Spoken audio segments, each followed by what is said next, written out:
سورۃ الحجرات، قولہ تعالی لا ترفعوا اصواتکم فوق صوت النبی، اللہ تعالیٰ فرما رہے ہیں اپنی آوازوں کو نبی علیہ الصلوۃ والسلام کی آواز پہ بلند نہ کرو، آپ کی آواز سے زیادہ اونچی آواز نہ کرو۔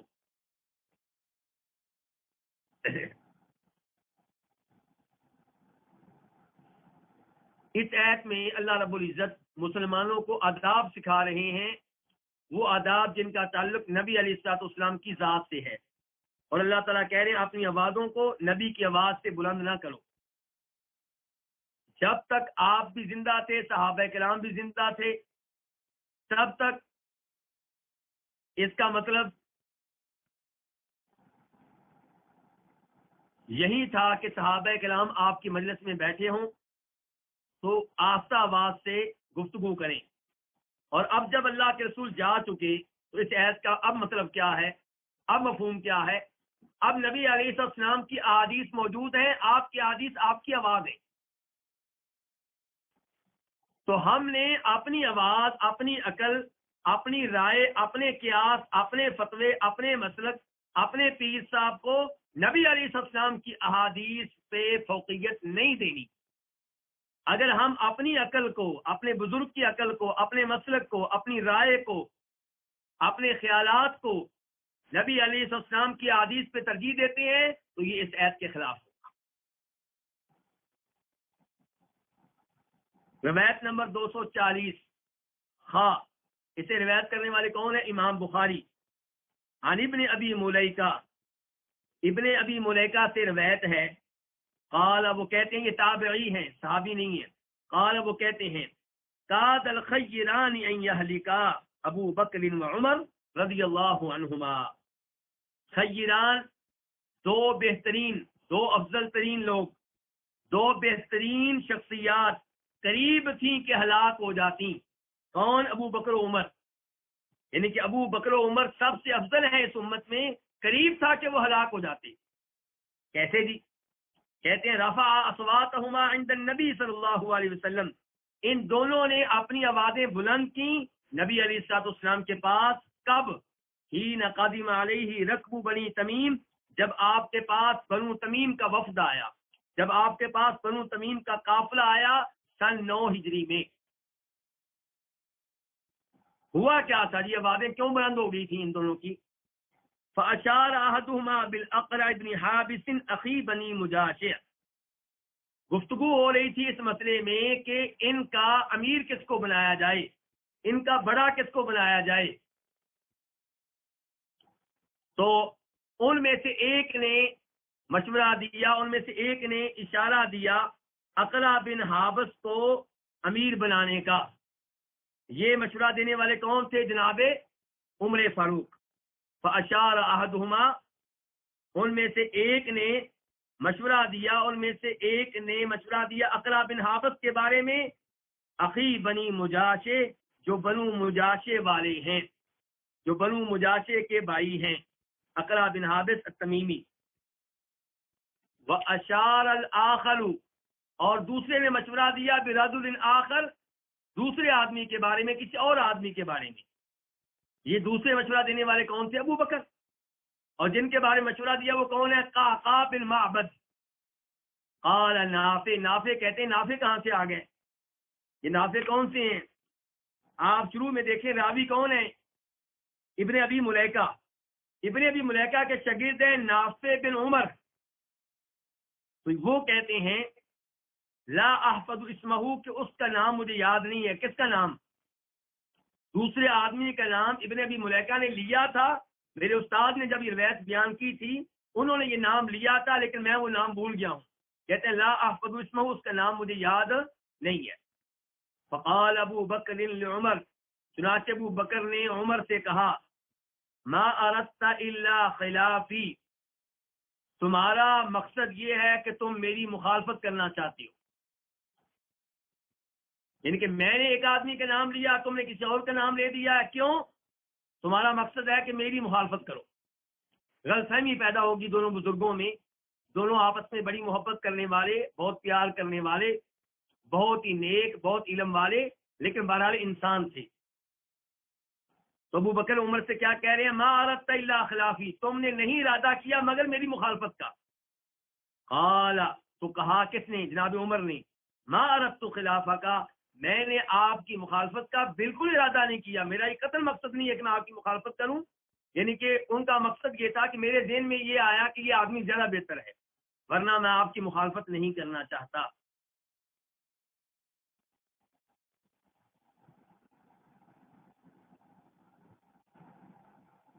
فارتفعت اصواتهما فی ذلک،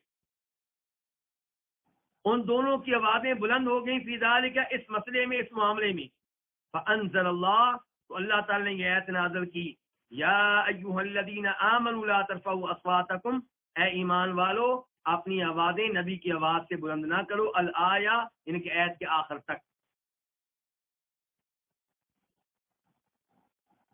یہاں پہ ایک تو یہ ہے کہ آیت کے آخر میں کیا ہے؟ لا ترفعوا اصواتکم فوق صوت النبی ولا تجهروا له بالقول كجهر بعضكم لبعض ان تحبط اعمالكم وانتم لا تشعرون. اللہ تعالیٰ آخر میں وارننگ دے رہے ہیں کہ اگر تم نے اس ادب کی خلاف ورزی کی تو کہیں ایسا نہ ہو کہ تمہارے اعمال ضائع ہو جائیں، تمہاری نیکیاں ضائع ہو جائیں، تمہیں پتہ بھی نہ چلے. اب نیکیاں ضائع ہوں گی تو کیا ہوگا؟ جنت سے محروم، جہنم میں جائیں گے. دوسرا یہاں پہ مسئلہ یہ ہے کہ میں نے کہا تھا راوی کون ہے؟ ابن ابی ملیکہ، اور وہ کون ہے؟ تابعی ہیں. تابعی حدیث بیان کریں تو وہ ضعیف قرار پاتی ہے، مرسل قرار پاتی ہے، کیونکہ تابعی تو اللہ کے رسول کے زمانے میں نہیں تھے صلی اللہ علیہ وسلم. تو اسی لیے امام بخاری کہتے ہیں اس روایت کے آخر میں قال ابن الزبیر، کہ عبداللہ بن زبیر کہتے ہیں. اور یہ کون کہہ رہے ہیں؟ امام بخاری کس سے روایت کرتے ہیں؟ ابن ابی ملیکہ سے. ابن ابی ملیکہ آخر میں کہتے ہیں کہ ابن زبیر نے کہا. وہ کون ہے؟ عبداللہ بن زبیر. تو اب پتا چلا کہ یہ روایت ابن ابی ملیکہ نے کس سے لی تھی؟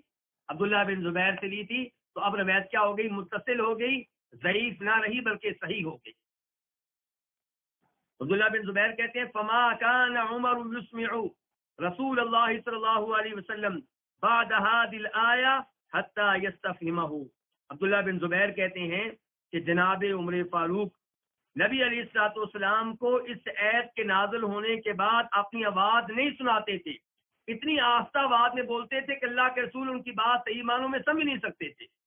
تو عمر اللہ کے رسول کو اس آیت کے نازل ہونے کے بعد اپنی آواز نہیں سناتے تھے، حتیٰ یستفہمہ، یہاں تک کہ نبی علیہ الصلوۃ والسلام ان سے وضاحت طلب کرتے، ان سے پوچھتے کہ آپ نے کیا کہا ہے.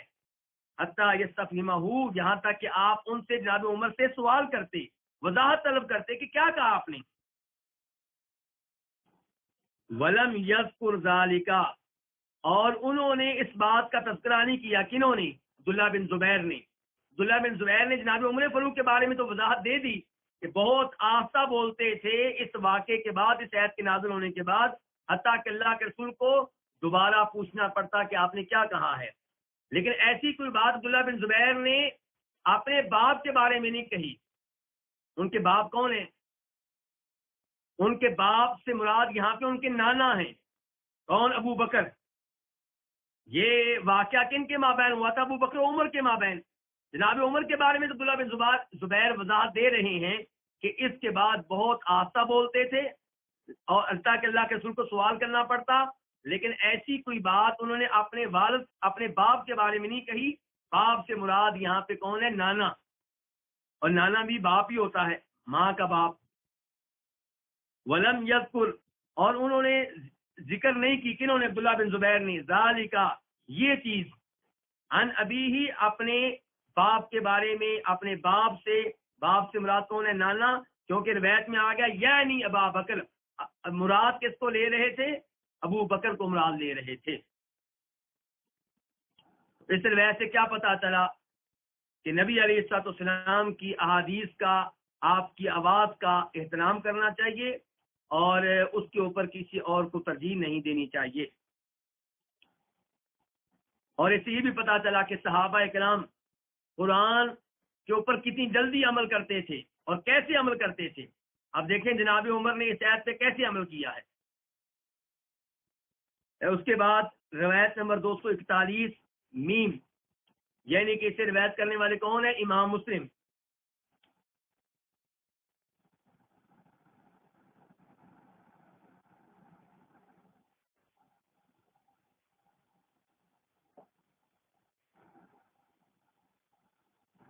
روایت امام مسلم کس سے روایت لے رہے ہیں؟ انس بن مالک رضی اللہ تعالیٰ عنہ سے، انہ قال، کہ انہوں نے کہا، کنہوں نے؟ انس بن مالک نے، لما نزلت هذه الآیہ، جب یہ آیت نازل ہوئی، کون سی؟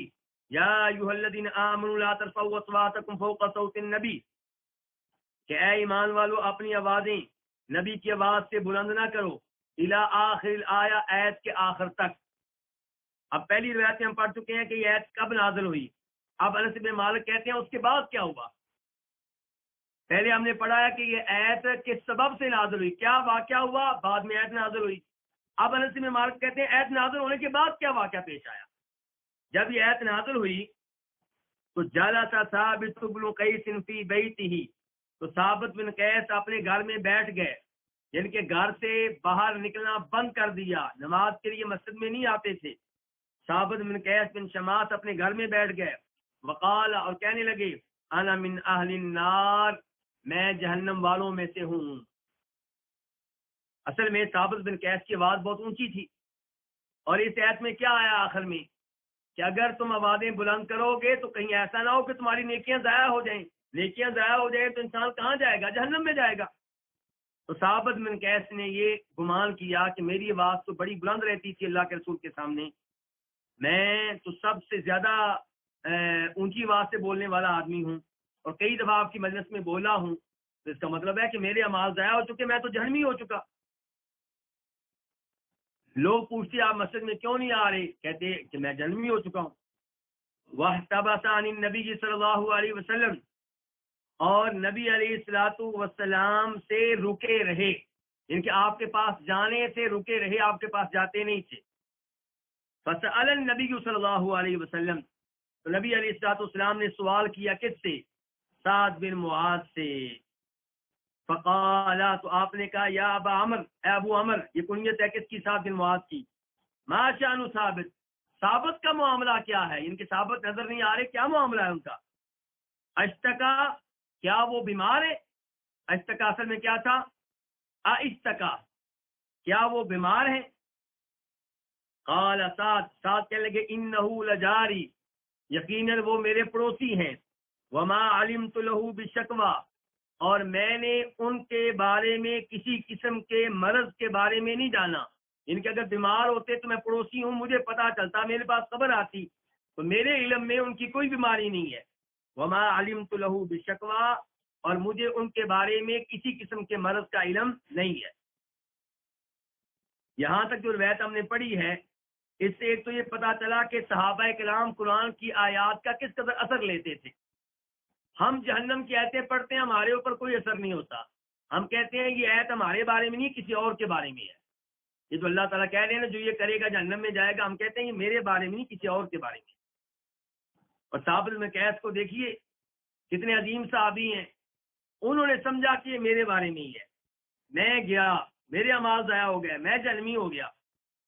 تو مسلمان کو اپنے گناہوں سے ایسے ہی ڈرنا چاہیے، اللہ کی رحمت پہ امید بھی ہو اور اپنے گناہوں کے لحاظ سے ڈر اور خوف بھی ہو. لیکن ہمارے پاس کیا ہے؟ رحمت ہی رحمت ہے. اور دوسرا پتہ چلا نبی علیہ الصلوۃ والسلام کیسے صحابہ کرام سے پیار کرتے تھے، کیسے ان کا خیال رکھتے تھے، کیسے ان کا جائزہ لیتے رہتے تھے. اور تیسرا اسے پتہ چلا کہ جماعت کے ساتھ نماز پڑھنے کا جو اللہ نے حکم دیا ہے، اس کے فوائد میں سے ایک فائدہ یہ بھی ہے کہ مسلمان ایک دوسرے کے حالات کا جائزہ لیتے ہیں، ایک دوسرے سے ملتے ہیں، جو نہ آئے اس کے بارے میں پوچھتے ہیں. قال، تو کہا کس نے؟ جناب انس کہتے ہیں اس حدیث کے راوی کہ فَأَتَاهُ سَعْدٌ، تو سعد ان کے پاس آئے، کن کے پاس؟ ثابت بن قیس کے پاس. فَذَكَرَ لَهُ قَوْلَ رسول اللہ صلی اللہ علیہ وسلم، تو ان سے تذکرہ کیا نبی علیہ الصلوۃ والسلام کے فرمان کا کہ اللہ کے رسول تمہارے بارے میں پوچھ رہے تھے. فقال ثابت، ثابت نے کہا، انزلت هذه الآیہ، یہ آیت نازل ہو چکی ہے، کون سی؟ یا ایھا الذین آمنوا لا ترفعوا اصواتکم، کہ اپنے نبی کی آواز سے آواز بلند نہ کرو.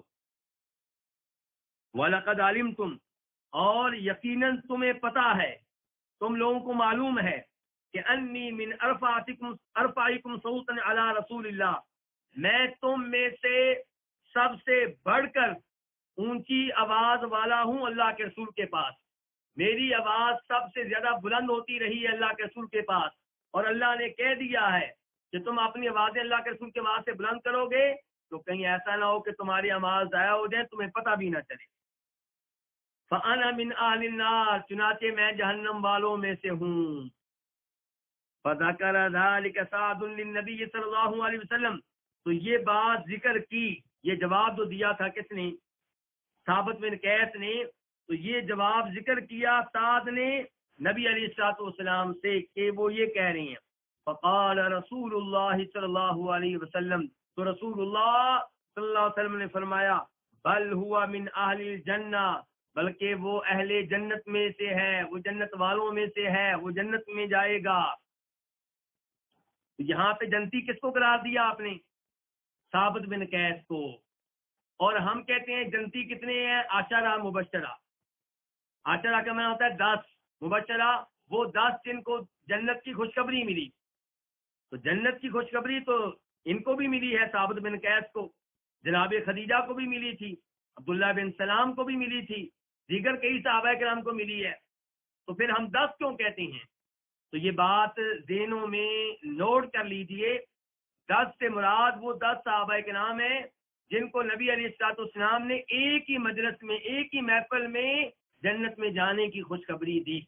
ایک ہی موقع پہ آپ نے کہا تھا یہ بھی جنتی، یہ بھی جنتی، یہ بھی جنتی، یہ بھی جنتی، یہ بھی. ورنہ جنتی اور بھی ہیں. اس کے بعد زیادہ فی روایت، ایک روایت میں یہ اضافہ آیا ہے کیا کہ فَكُنَّا نَرَاهُ، کہ انس بن مالک کہتے ہیں کہ فَكُنَّا نَرَاهُ يَمْشِي بَيْنَ أَظْهُرِنَا رَجُلٌ مِّنْ أَهْلِ الْجَنَّةِ،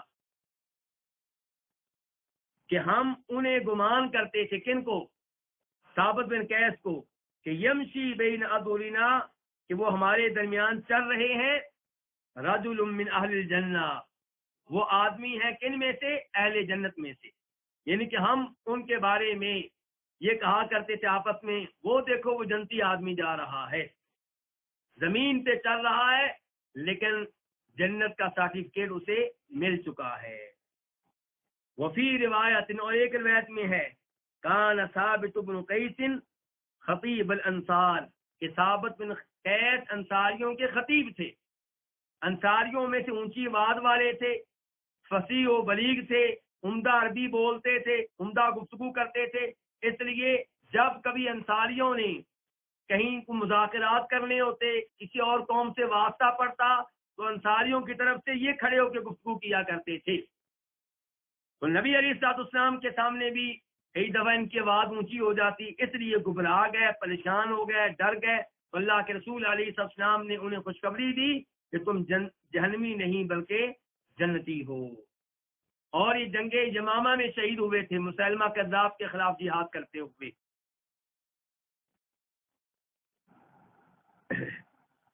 تو آپ اندازہ کریں کہ قرآن صحابہ کرام پہ کس قدر اثر کرتا تھا. عمر فاروق نے وہ ایت سنی تو اللہ کے رسول کے سامنے اتنی آہستہ آواز سے بولتے تھے کہ اللہ کے رسول کو پوچھنا پڑتا کہ عمر کیا کہہ رہے ہیں. اور ثابت بن قیس پہ قرآن نے کیا اثر ڈالا کہ گھر میں بیٹھ گئے، اللہ کے رسول کی مجلس میں آنا ترک کر دیا اور اپنے آپ کو جہنمی سمجھنا شروع کر دیا.